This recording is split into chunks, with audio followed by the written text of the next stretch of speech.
Library है उसमें sir पूरी पानी आती है, मतलब बाढ़ आता है सर। और जब लाइब्रेरी बंद कर दी जाती है तो आप लोग पूछते हैं कि सर लाइब्रेरी बंद क्यों, तो कहते हैं उसमें करेंगे का पानी दौड़ता है, बेटा आप बाहर जाओ। मतलब सर हमारे व्यू की बात है सर, वो हजारों में आते हैं। हम लोग सर पूरी बरसात सीजन में सर हम लोग स्कूल को एक्सेस नहीं कर सकते हैं सर। और हमारे साथी प्रोटेस्ट पे बैठे पिछले 1 महीने से सर, तो उन्होंने जब उनकी सर बहुत बेसिक मांग है सर, जो एक ह्यूमन के लिए सर भी चाहिए सर, उनको सर प्रॉपर सैनिटेशन के लिए सर जो प्रॉपर वॉशरूम साफ पानी चाहिए छात्रों के लिए, और उन्होंने 400% सर फीस वृद्धि किया है सर। यहाँ हमारे पूर्वांचल के हजारों साथी हैं सर, उनसे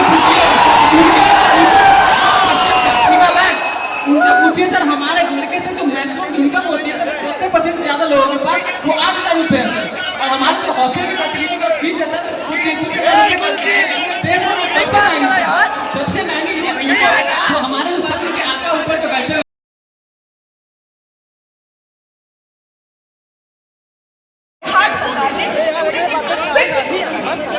उन्हें मारा और रातों रात उनके घर से डिटेन कर लिया जाता है। कौन से पुलिस स्टेशन में है वो, कौन से किस कैमरा वाले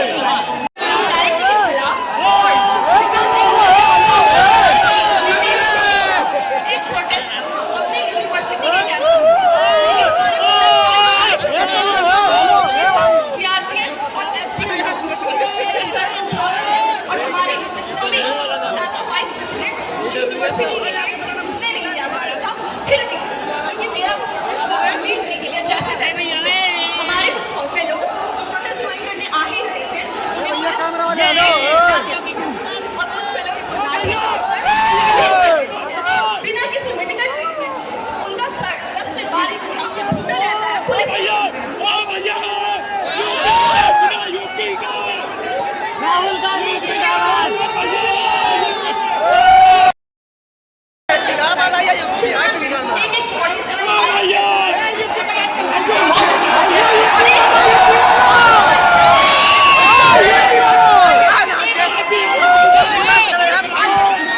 यूपी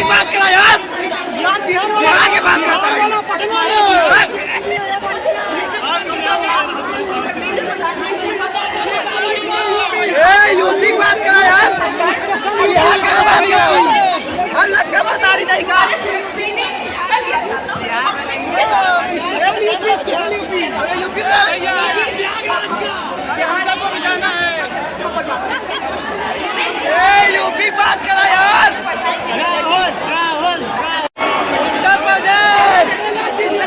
वो जैसे तैसे घर से निकलना चाहती है, फिर बिहार सरकार वैकेंसी नहीं उसके लिए वो प्रोटेस्ट करती है, उसके लिए वो प्रोटेस्ट करती है,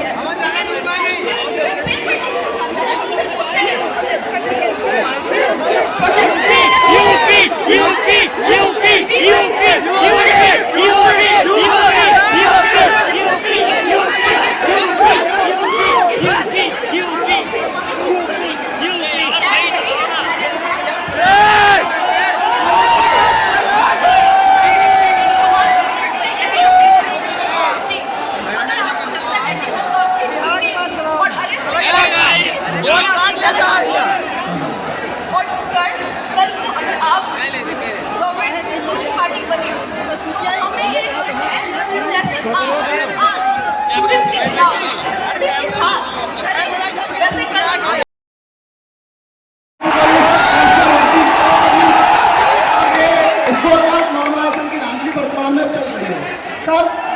बहुत धन्यवाद करना चाहता हूं कि आप यूथ की आवाज उठा रहे हैं लगातार, और मैं सर आपसे आशा की उम्मीद के साथ देख रहा हूं आप इसी तरह हम यूथों की आवाज उठाते रहिए, हम आपके साथ पूरी तरीके से ये जितना भी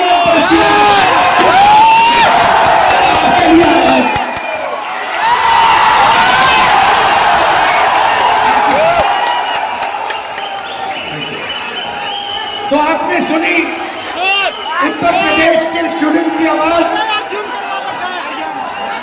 अब प्रॉब्लम क्या है मैं आपको बताता हूं।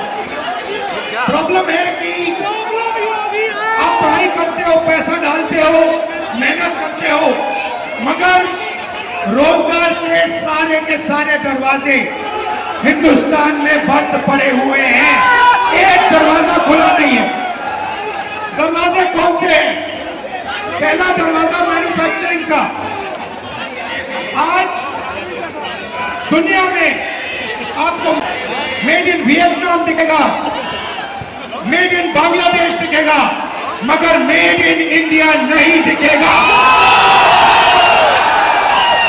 इसका कारण है नोटबंदी और गलत जीएसटी ने रोजगार दिलवाते थे। जो पहले हिंदुस्तान की industry, textile industry, automobile industry, अलग अलग इंडस्ट्रीज में मैन्युफैक्चरिंग जो होती थी, वो सारा का सारा खत्म हो गया है। पहला दरवाजा बंद। दूसरा दरवाजा एंटरप्रेन्योरशिप का, ये काहे हिला रहे हो? जिसको स्टार्टअप इंडिया कहा गया। स्टार्टअप इंडिया में सबसे जरूरी चीज, आप जैसे स्टूडेंट्स को बैंक लोन, छोटे बिजनेसेस को बैंक लोन, फाइनेंशियल सपोर्ट। भाई और बहनों, हिंदुस्तान के बैंक्स आप जैसे स्टूडेंट्स को 1 रुपया कभी नहीं देंगे। अंबानी अदानी को लाखों करोड़ रुपए देंगे, मगर आपको 1 रुपया नहीं देंगे। 90% स्मॉल और मीडियम इंडस्ट्रीज जो हैं, उनको बैंक लोन नहीं मिलता है। एंटरप्रेन्योरशिप का दरवाजा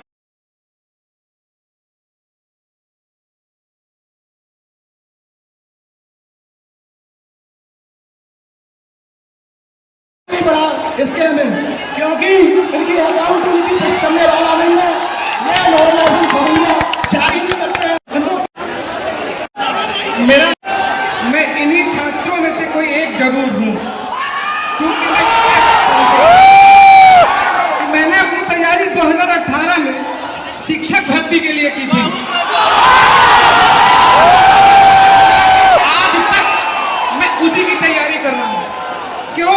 सरकार के पास जगह खाली है, फिर भी वैकेंसियां नहीं दी जा रही हैं। उसके बाद होता नहीं। सर, ये सरकार की मानामानी है। इसमें सरकार से कि वैकेंसियां भी प्रॉपर तरीके से चलती है। हम लोग ऐसा नहीं कि एक डिमांड कर रहे हैं। 2018 से लेकर आज तक कई सारे धरना प्रदर्शन, कई सारे ज्ञापन ये दिए। उसके बाद दूसरा मुद्दा ये कि 2022 से मैं यूपी टेट की तैयारी, यूपी टेट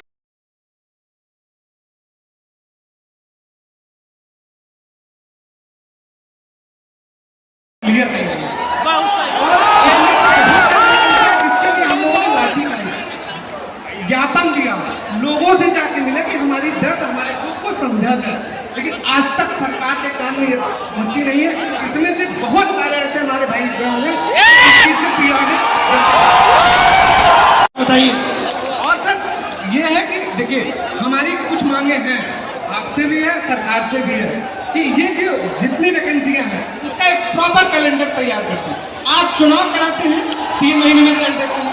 आप हमारा रिजल्ट 5 साल में नहीं दे पा रहे हैं। पहली चीज, स्पेशली कोई स्कोर कार्ड नहीं जारी करता है मेंस में। अकाउंटेबिलिटी और ट्रांसपेरेंसी होनी चाहिए। जी, एग्जैक्टली। लाखों रुपए लगाए होंगे पढ़ाई में। जी सर, 2018 से आज तक। हाँ, और आपका एक्सपेक्टेशन था कि इस पैसे से शिक्षा, अब क्या आपका अब प्लान क्या है? अब प्लान ये है कि भर्तियों का इंतजार करते हैं, क्या पता अगली पंचवर्षीय भी बीत जाए, इसकी भी कोई श्योरिटी नहीं है। और फिर 3-4 बार एग्जाम करते हो, बीच में पेपर लीक हो जाता है। सर, ये इशू तो बहुत सारे हैं। अभी एक यूपी ट्रिपल उसका व्यक्ति था, एक बार पेपर हुआ, दोबारा पेपर लीक।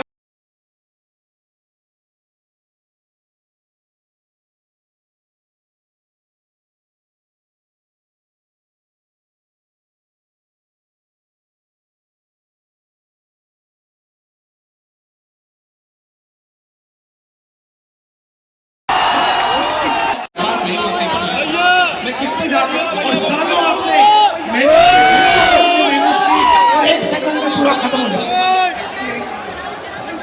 ये जो दुख था, ये मैं नहीं। आप हिंदुस्तान के शिक्षा के सिस्टम में बिलीव करते हो? नहीं, अगर आप 2018 से बेरोजगार कहेंगे, कोई स्किल हमें दे दी होती 2018-17 में, तो मैं कहीं प्राइवेट, फिर सेकेंडरी इस प्रयागराज में या इस आसपास के इलाकों में हमें कोई ऐसा नहीं है कि मैं प्राइवेट काम कर सकूं। और काम करूं तो हमको डेली बेसिस के हिसाब से बहुत प्यार है। ये आपका क्या है, ये लैंडर क्या है? मेरा नाम है। अच्छा, जब से माननीय